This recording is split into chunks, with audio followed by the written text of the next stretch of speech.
My name is Robert Hayes, 45 years old, with hands that tell the story of every beam I've lifted, every foundation I've poured. 2 decades in construction management will do that to you. Weathered skin, calloused palms, shoulders that carry more than just physical weight. I run a site on the outskirts of town, overseeing crews, managing timelines, making sure buildings rise on schedule and under budget. It's honest work. The kind that doesn't apologize for existing. I met Laura at a charity fundraiser 18 years ago. I remember the gymnasium smell mixed with fresh coffee, folding tables laden with donated baked goods, and her standing by the refreshment station in a yellow volunteer t-shirt, handing out water bottles with a smile that could disarm a cynic. She was 23 then, all brightness and energy, the kind of woman who made you believe in goodness just by proximity. I was 27, already climbing the ladder at Brennan Construction, ambitious but grounded. We talked for 3 hours that day. She laughed at my terrible jokes about load-bearing walls. I walked away with her number and a feeling I hadn't experienced before. Certainty. We married a year later. Nothing extravagant. 50 guests, a rented hall, flowers Laura arranged herself because she wanted it personal. Her parents approved of me. Stable job, no vices, respectful. My mother cried during the vows. It felt right, simple, real. Children never came. Laura said she wasn't ready at first, wanted to enjoy being married, wanted to travel. We took a few trips, Myrtle Beach, Nashville, once to Colorado. But the traveling tapered off, and the conversation about kids shifted from not yet to maybe my health isn't suited for it. She mentioned hormonal issues, irregular cycles, doctors who gave vague advice. I didn't push. Marriage is compromise, I told myself. We had time. We had each other. That was supposed to be enough. For 17 years, our life followed a comfortable rhythm. Laura managed the house, grocery shopping, cleaning, organizing, handling bills. I worked 50 to 60-hour weeks, ensuring our modest 2-story home in the Birchwood neighborhood stayed paid off early, ensuring our savings account grew steadily. We weren't wealthy, but we were secure. Friday nights meant takeout and a movie. Saturdays she'd garden while I handled repairs. Sundays we'd sleep in, quiet, predictable, safe. Passion had faded somewhere along the way. I couldn't pinpoint when exactly. Infrequent became infrequent, mechanical when it happened. We stopped talking about dreams and started talking about groceries, but I didn't think that was unusual. People settle, relationships mature. I believed we were content. I believed she was happy. I believed wrong. 4 months ago, the shift started, subtle at first. Laura began criticizing me more, little things that had never bothered her before. I left a coffee mug on the counter. I tracked dirt from my boots onto the kitchen floor. I didn't ask enough questions at dinner. I zoned out when she talked about her day. Each complaint came with an edge, a sharpness that felt disproportionate to the offense. Do you even care about this house, Robert? She snapped one evening, holding up the offending mug like evidence at a trial. I care, I said. I've just had a long day. You always have a long day, she shot back. I apologized. I tried to be more mindful. But the complaints didn't stop, they multiplied. I breathed too loud. I took up too much space on the couch. I didn't compliment her enough. The temperature in the house became Arctic. She stopped initiating any physical contact.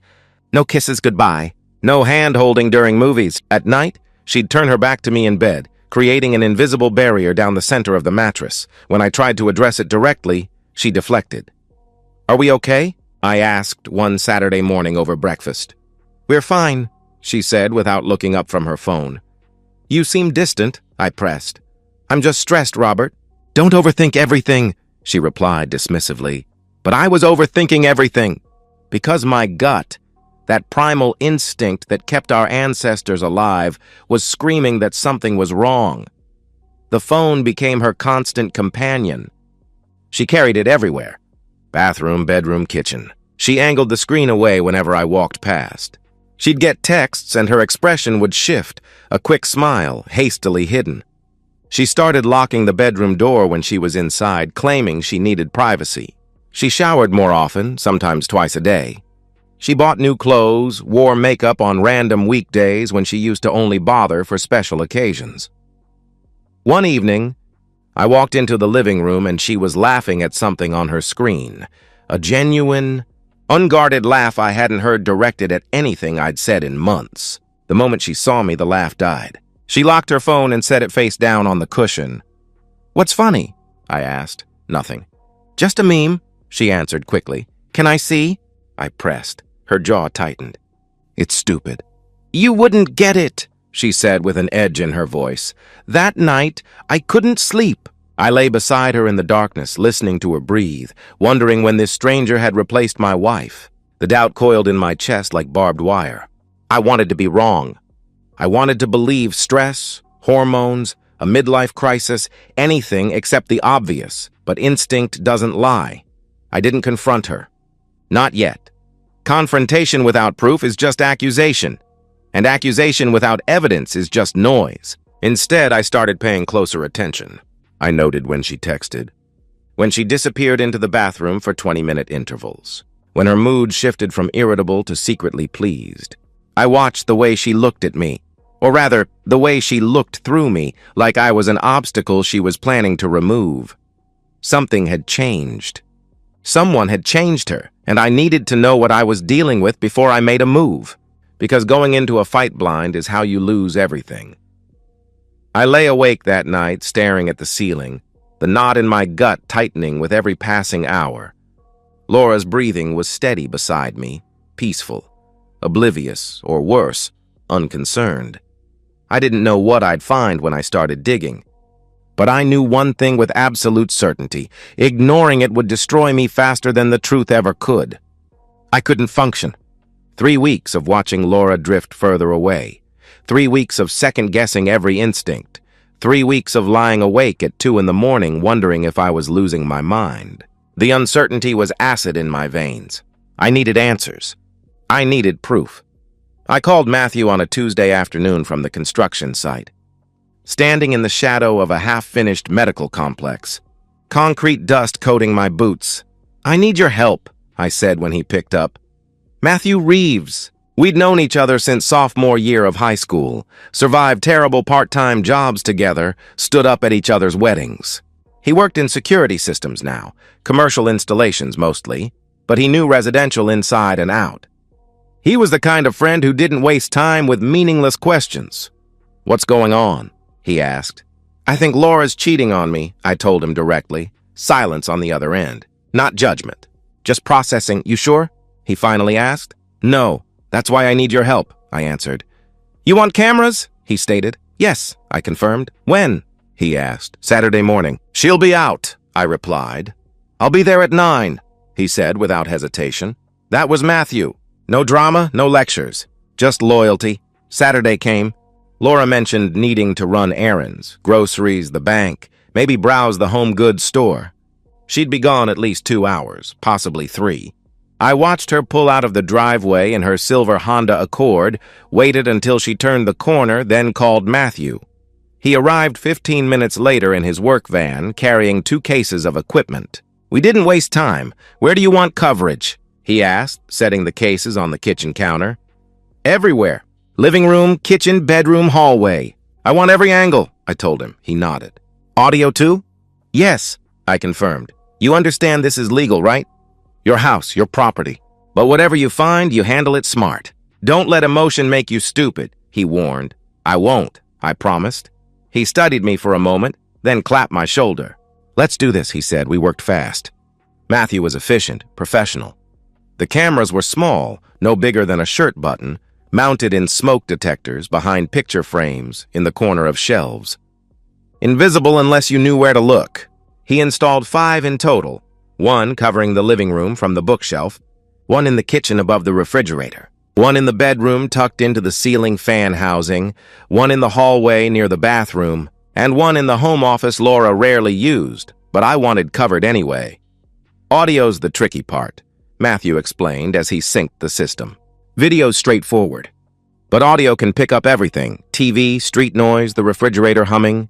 You'll need to scrub through it carefully." "I will," I assured him. He connected everything to an encrypted app on my phone, password protected, backed up to a secure cloud server only I could access. He walked me through the interface. how to view live feeds, how to review recorded footage, how to download clips. Everything's motion activated to save storage, he explained. But you can also set it to record continuously if you want. Continuous, I decided. I don't want to miss anything. He finished the setup by 11:30. Laura wouldn't be home for at least another hour. Matthew packed up his equipment, paused at the door. Brother, whatever you find, and I hope you find nothing, you call me if you need anything. Day or night, he said seriously. I know. Thanks, Matthew, I replied. He left. I stood in the empty house, surrounded by invisible eyes, and felt the weight of what I'd just done. This was surveillance. This was distrust made tangible. But it was also self-preservation. I wasn't going to be blindsided.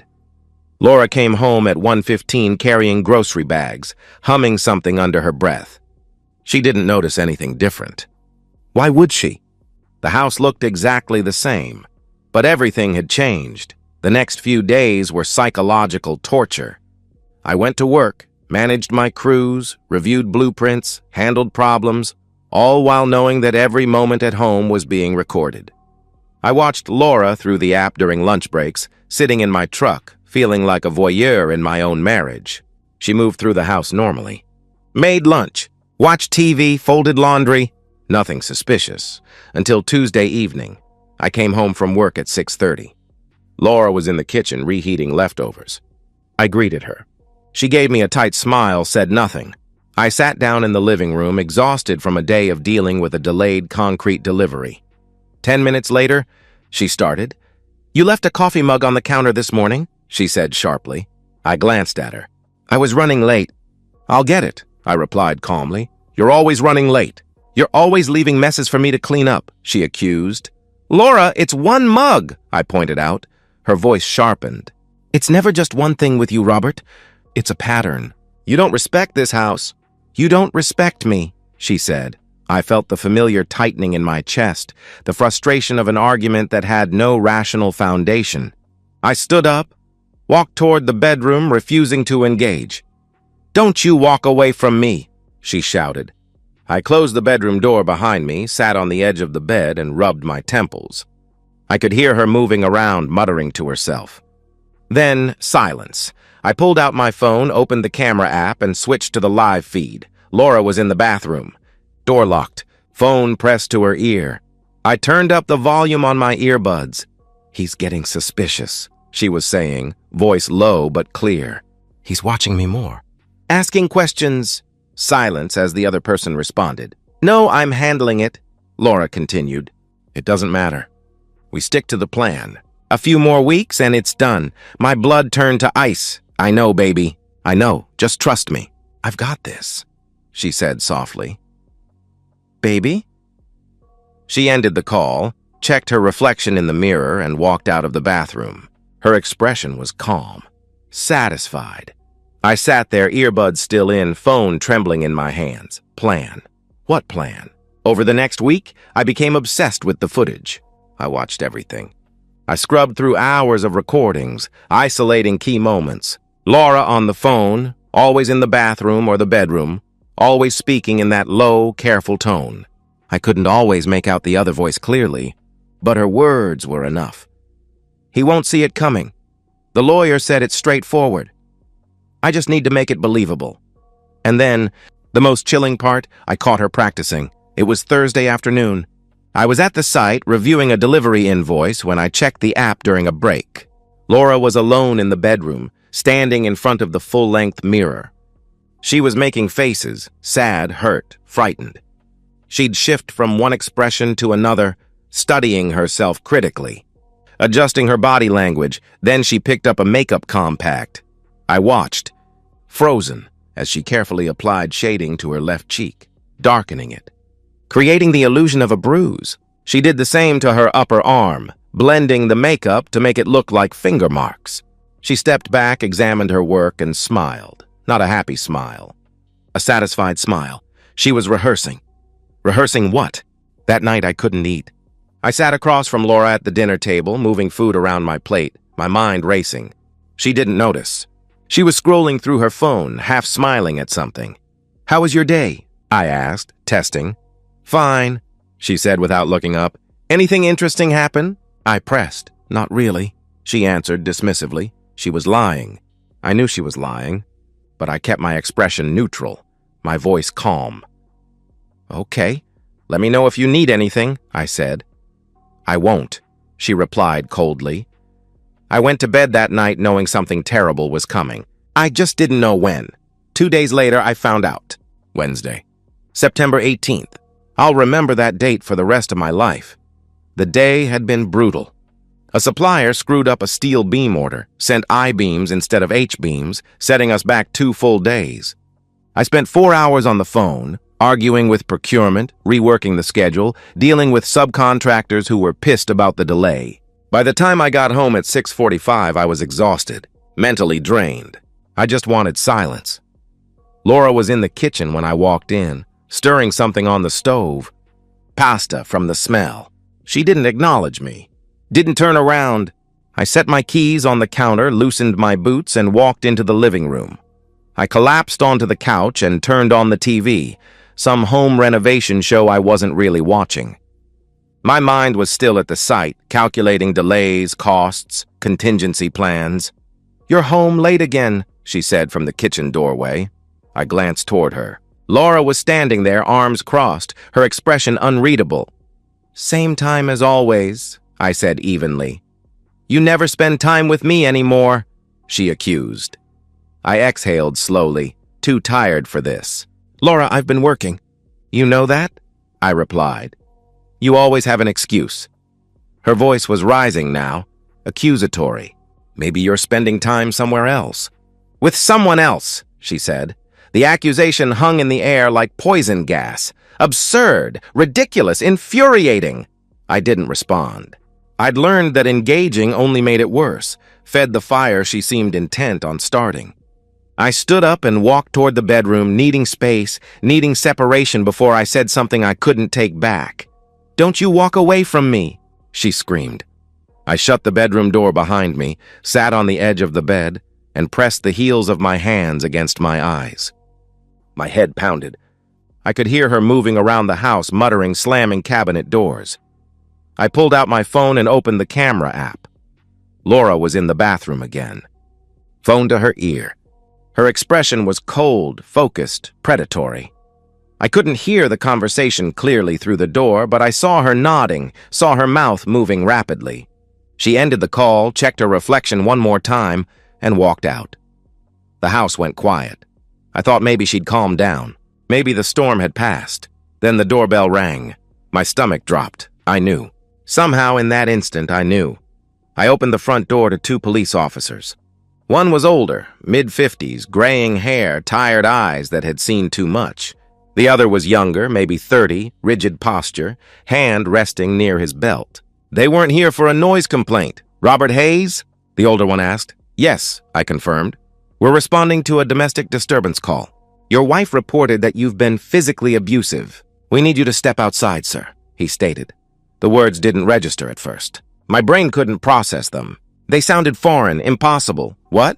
That's insane. I haven't touched her, I said. Sir, step outside. Now, the younger officer commanded. I'm telling you, this is... I started to protest. Laura appeared behind me. Tears streamed down her face. Bruises darkened her left cheek and upper arm, the same bruises I'd watched her apply with makeup days ago. Her hands trembled. Her voice broke. Please, she sobbed. Just take him. I can't do this anymore. I'm so afraid. She was good. Better than good. Oscar-worthy. The shaking hands, the broken sobs, the way she flinched when I turned toward her. Every detail perfect, calculated. Practiced? The younger officer's expression hardened immediately. The older one looked at me with a mixture of pity and disgust. Turn around, Mr. Hayes, the older officer ordered. I did. The handcuffs clicked cold and tight around my wrists. They walked me down the driveway, past neighbors who'd come out to watch, their faces a mix of shock and judgment. Laura stood in the doorway, watching. For a split second, our eyes met. Hers were empty. No tears, no fear. Just cold, calculating satisfaction. They put me in the back of the patrol car. I sat there, hands cuffed behind me, staring at the metal grate separating me from the officers, my mind racing. The cameras. The footage. It was all there. Everything she'd done. Everything she'd faked. Recorded. At the station, they processed me. Fingerprints, mugshot, personal belongings logged and bagged. They put me in a holding cell, a concrete box with a metal bench and a toilet that reeked of disinfectant. I sat there for 6 hours, staring at the wall, trying to control the rage building in my chest. I called Matthew from the station's phone at midnight. He answered on the second ring. "Matthew, I need you to bail me out," I said urgently. "What the hell happened?" he asked, concern evident in his voice. "Laura had me arrested. Domestic violence. It's all fake. I have proof. I need you to get me out so I can start fighting this," I explained. "I'm on my way," he said immediately. He posted bail an hour later. I walked out of that station at 1:30 in the morning, climbed into Matthew's truck, and told him everything. He didn't interrupt. When I finished, he was silent for a long moment, then shook his head. "She's smart, but she's not smarter than video evidence. You need to call Lily White. Now," he advised. Lily White was a lawyer Matthew knew, divorce and criminal defense, sharp as a blade, no-nonsense reputation. I called her at 7 the next morning. She agreed to meet me at Matthew's place that afternoon. By then, I'd learned Laura had filed a restraining order. I couldn't go home. Couldn't access my own house. Couldn't retrieve my belongings. She'd effectively erased me from my own life in less than 24 hours. Lily arrived at 3. She was late 40s, sharp suit, cold eyes that assessed everything. She sat down across from Matthew and me, opened her laptop, and got straight to business. "Show me the footage," she instructed. I walked her through it. Every clip. Laura applying the makeup. Laura on the phone discussing the plan. Laura rehearsing her expressions. The 911 call with her practiced, trembling voice. Lily watched without expression. When I finished, she leaned back and nodded slowly. "This is airtight." She staged everything. "The bruises are makeup. The fear is acting. And you have her on audio discussing premeditation with who?" she asked. "Someone named Derek Mallory," I answered. She typed the name into her laptop. "I'll run a background check. If he's involved, he's going down with her," she stated firmly. 2 days later, Lily called me with an update. Derek Mallory, 36 years old, personal trainer at Peak Fitness on Riverside. 2 prior relationships that ended badly. Both women filed complaints claiming he was manipulative and financially opportunistic. Phone records show he and Laura have been in contact for 3 months. Frequent calls, late nights. "This isn't just infidelity, Robert. This is conspiracy to commit fraud," she explained. I felt nothing. No anger, no betrayal. Just cold clarity. "What's next?" I asked. "She's filed for divorce. Wants the house. 70% of the savings, spousal support, and half your pension. We're going to bury her," she said with quiet confidence. Living at Matthew's place felt surreal, like I'd been dropped into someone else's life. I slept on his couch, a lumpy sectional that smelled faintly of beer and old leather. I woke up to the sound of his coffee maker gurgling, ate cereal from mismatched bowls, and spent my days navigating a reality I didn't recognize. The restraining order meant I couldn't go near the house, couldn't drive down Birchwood Lane, couldn't retrieve my clothes, my tools, my personal documents. Laura had erased me from my own life with a single legal filing, but I didn't panic. I didn't rage. I stayed quiet. I followed Lily's instructions to the letter. Lily was methodical. We met every few days in her small office downtown, fluorescent lights humming overhead, stacks of case files lining the walls. She went through every second of footage, isolating key moments, creating a timeline, building an airtight narrative. "This is the most clear-cut case of fraud I've handled in 10 years, she said during one meeting, tapping her pen against the desk. "But we need to be thorough. Judges appreciate precision. Juries appreciate emotion. We'll give them both." She hired a forensic audio analyst to enhance the recordings, ensuring every word was crystal clear. She pulled phone records, credit card statements, security footage from Peak Fitness showing Laura and Derek entering and leaving together.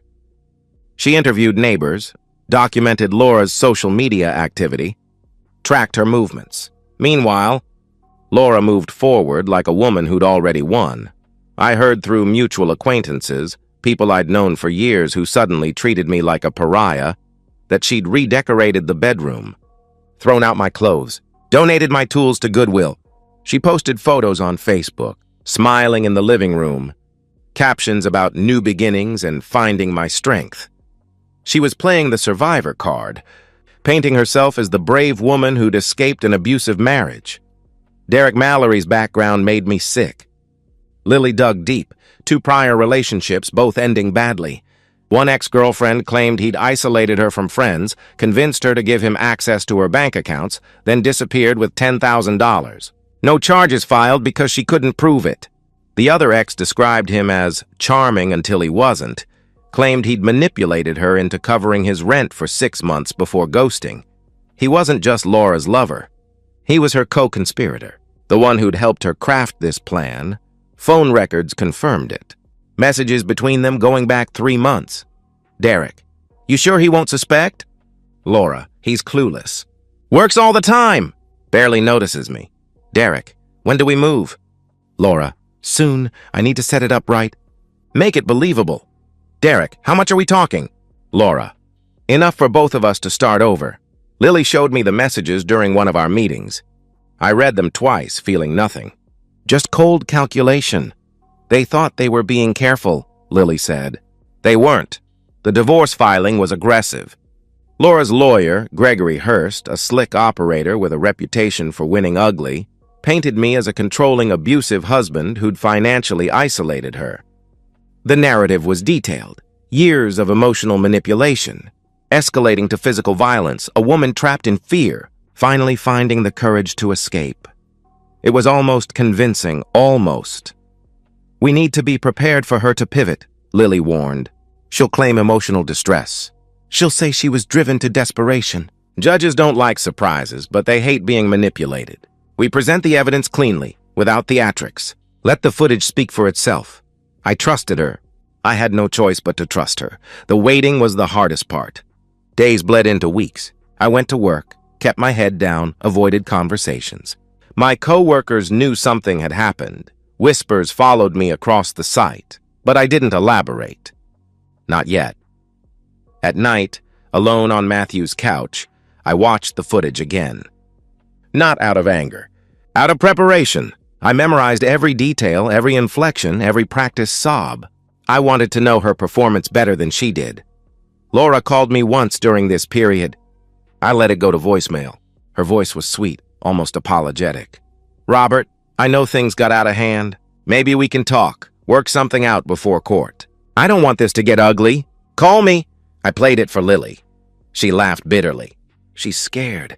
She knows the court date is coming and she's trying to control the narrative. "Don't respond," she advised. I didn't. 2 days before the hearing, Lily called. "Everything's in order. We're presenting the footage first thing. Her lawyer doesn't know what's coming.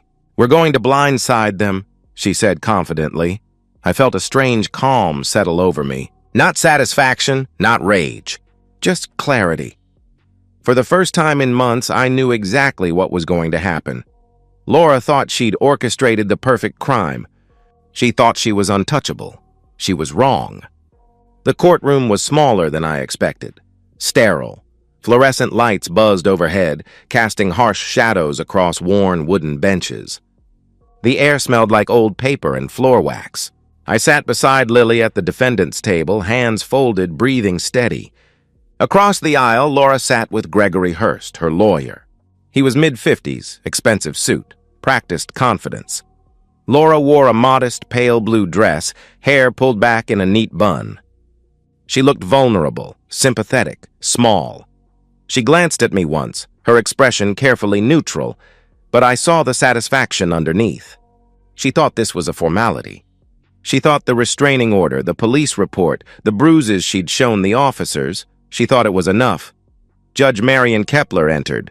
Silver hair, sharp eyes, no-nonsense demeanor. Lily had told me she was fair, thorough, not easily swayed by emotion. That worked in our favor. "All rise," the bailiff announced. We stood. Judge Kepler took her seat, reviewed the case file briefly, then looked up. "This is a hearing regarding a restraining order filed by Laura Hayes against Robert Hayes, as well as preliminary matters related to their divorce proceedings. Mr. Hurst, you may proceed," she stated. Hurst stood, smoothing his tie. He was good, polished. He presented Laura's case with practiced ease, years of alleged emotional abuse, escalating to physical violence, a woman trapped and afraid, finally finding the courage to leave. He introduced the police report, photos of Laura's bruises, the 911 call recording, character statements from acquaintances who claimed I was controlling and cold. It was a strong performance. Convincing. Then Lily stood. Your Honor, the defense would like to present video evidence that directly contradicts the plaintiff's claims, she announced. Hurst frowned. Your Honor, we weren't informed of any video evidence in discovery, he objected. Lily cut him off smoothly. The evidence was obtained legally from my client's own property, where he had every right to install security measures. We're providing it now in the interest of full transparency, she explained. Judge Kepler's eyes narrowed slightly. Proceed, she instructed. Lily set up the display screen. The courtroom fell silent.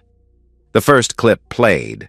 Laura in the bathroom, phone pressed to her ear, voice clear. He's getting suspicious, but it doesn't matter. We stick to the plan. A few more weeks, and it's done. Laura's face drained of color. The second clip. Laura in front of the bedroom mirror, practicing expressions. Sad. Hurt. Frightened.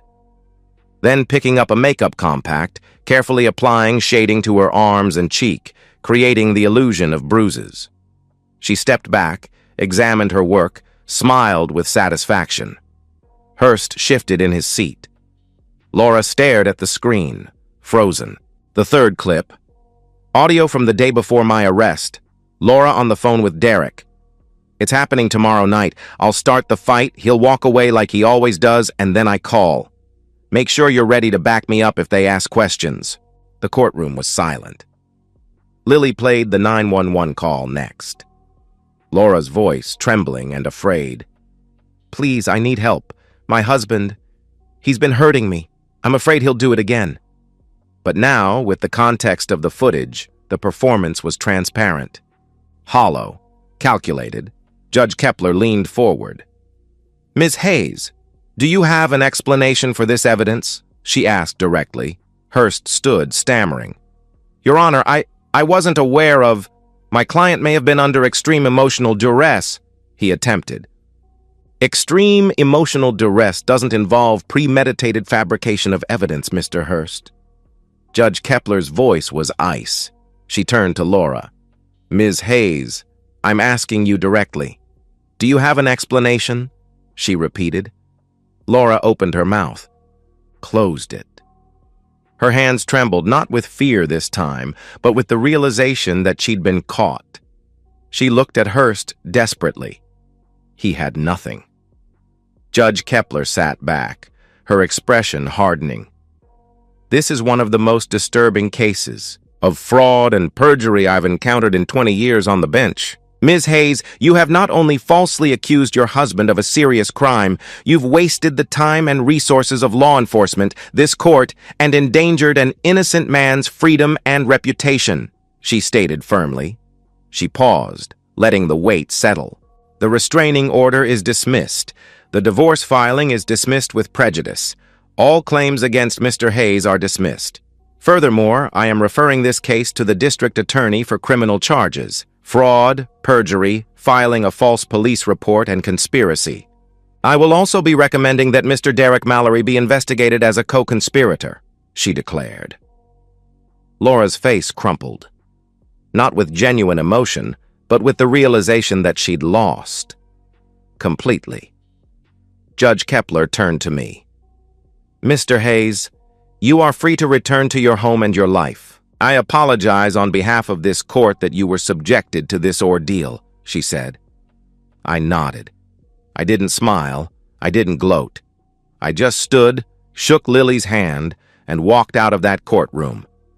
Behind me, Laura stayed seated, head in her hands, Hurst whispering urgently beside her. I didn't look back. Outside, Matthew was waiting by his truck. He clapped my shoulder, said nothing. We drove back to his place in silence. Justice didn't taste sweet. It tasted like freedom. The house felt different when I walked back inside 3 days later. Not foreign, but not quite familiar either. It was mine again, legally, physically, but it carried the weight of everything that had happened within its walls. I walked through each room slowly. Laura had changed things. New curtains in the living room. Furniture rearranged. My favorite chair moved to the garage. Small acts of possession, erased now. I left the cameras in place. Not out of paranoia, but practicality. I'd learned the value of documentation. Some lessons don't fade. The district attorney moved quickly. Laura and Derek were both charged. Laura with fraud, perjury, filing a false police report, and conspiracy. Derek with conspiracy and aiding in the commission of fraud. The evidence was overwhelming. No plea deals, no leniency. They went to trial separately. Both were convicted. Laura was sentenced to 3 years. Derek got 2. They weren't in the same facility, and from what I heard through Lily, they blamed each other. The relationship that had fueled their scheme disintegrated under the weight of its own lies. I didn't attend the sentencing. I'd already gotten what I needed. Work became my anchor. I threw myself into projects, took on extra responsibilities, rebuilt routines that had been shattered. My coworkers stopped asking questions. Life moved forward. Matthew checked in regularly. "You doing okay, brother?" he'd ask. "Yeah," I'd tell him. And I meant it. A few months after the trial, I met someone. Her name is Claire. She's a project architect, 42, divorced with no kids. We met at a construction, industry networking event, started talking about design flaws in commercial builds, ended up getting coffee. It's been slow, deliberate. She knows what happened, I didn't hide it, and she appreciated the honesty. "You handled it the right way," she said one evening over dinner. "You didn't let anger make you stupid." I smiled. "A friend told me the same thing," I replied. "We're taking it slow. No rushing, no assumptions, just 2 people figuring out if there's something worth building." I still think about Laura sometimes. Not with anger, but with a strange detachment. She gambled everything on a lie and lost. That's not my burden to carry anymore. The house is quiet now. Peaceful. I've started making it mine again, repainted the bedroom a deep charcoal gray, replaced the furniture Laura had rearranged, brought my chair back in from the garage. Small changes. Personal touches. Erasing the remnants of a marriage that should have ended honestly, but instead collapsed into calculated betrayal. I reconnected with old friends I'd let drift during the marriage. Guys from the construction crew I used to grab beers with on Fridays. A couple from the neighborhood who'd always invited us to their summer barbecues. They'd heard what happened, small town word travels, but they didn't pry. They just welcomed me back. "Glad to have you around again, Rob," Tom from down the street said at his 4th of July cookout, handing me a beer. We always knew something was off about her. I didn't ask what he meant. It didn't matter anymore. The legal aftermath took months to fully resolve. Lily helped me file a civil suit against Laura for damages, legal fees, emotional distress, reputational harm. The judge awarded me a judgment of $75,000. Laura would be paying it off for years, assuming she found decent work after her release. I didn't care about the money. I cared about the principle. Actions have consequences. Derek's ex-girlfriends reached out through Lily, wanting to know if they could use my case as evidence for their own complaints. I agreed. Last I heard, one of them was pursuing charges. Derek's charm had finally run out. The cameras stayed up for 6 months after I moved back in. I checked them obsessively at first. Some paranoid part of my brain convinced Laura would somehow violate the no-contact order, show up at the house, cause more chaos. But she never did. Eventually, I stopped checking the feeds daily, then weekly. Then it all. Matthew came over one Saturday morning with his toolbox. "You ready?" he asked. "Yeah," I answered. "I'm ready." We took the cameras down together, every single one.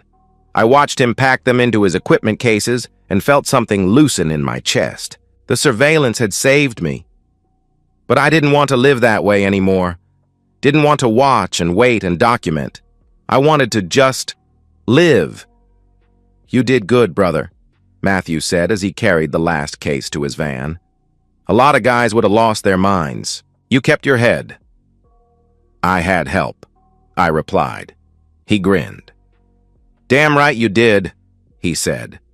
"Claire and I have been seeing each other for 5 months now. She's different from Laura in every way that matters.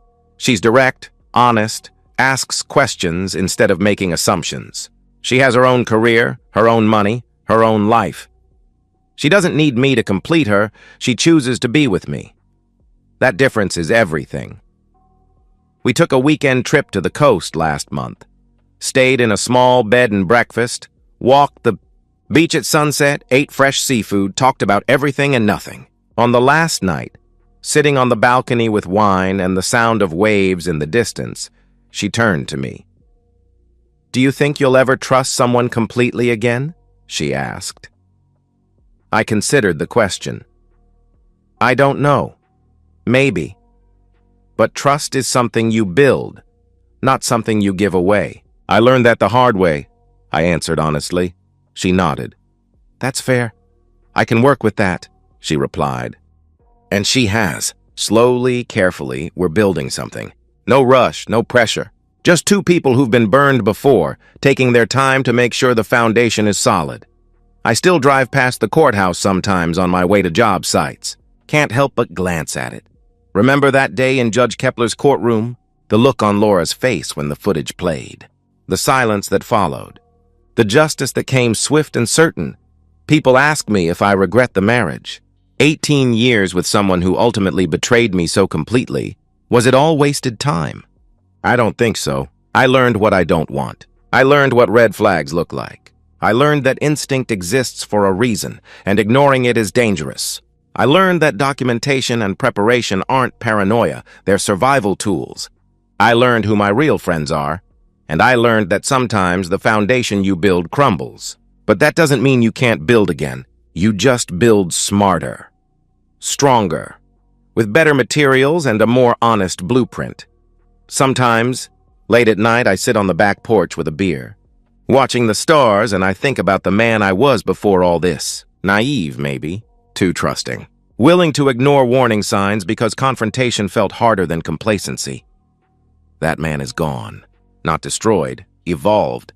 I'm harder now, but not bitter. Careful, but not closed off. Skeptical, but not cynical. I survived the lie. I reclaimed the truth. And now, I'm free to build something real.